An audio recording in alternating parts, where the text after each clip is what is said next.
Hi, I'm Jenny Strande. I'm a cardiologist and I also specialize in the research of heart disease of patients with muscular dystrophy.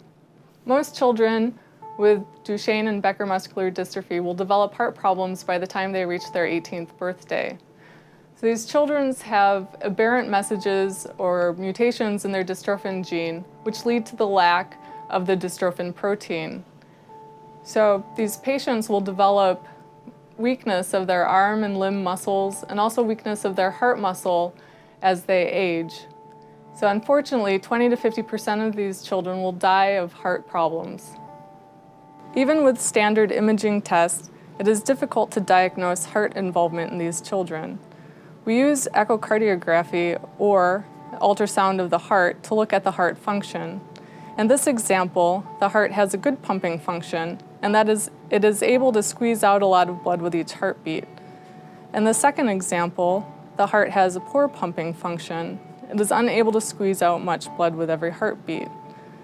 Once the heart becomes damaged, patients are prescribed medications to protect against further heart damage. In the second case, the heart damage is not detected until it is quite severe, and treatment with medications is difficult. What we would like to do is to recognize heart damage at a much earlier stage.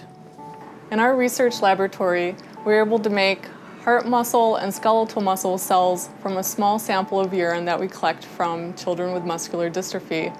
So in this manner, we are able to study both the heart muscle and the skeletal muscle without any risk to these children.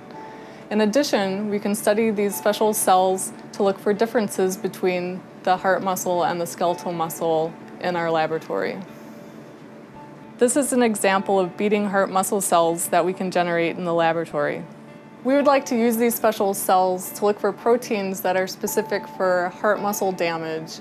So we can develop this into a clinical indicator or biomarker test in which we can use clinically then to help diagnose these patients with muscular dystrophy with heart muscle damage. The goal of this project is to discover novel protein biomarkers that can be further developed into tests to help clinicians diagnose heart disease in patients with muscular dystrophy. And our overall lifetime goal is to improve the survival and quality of life for these children.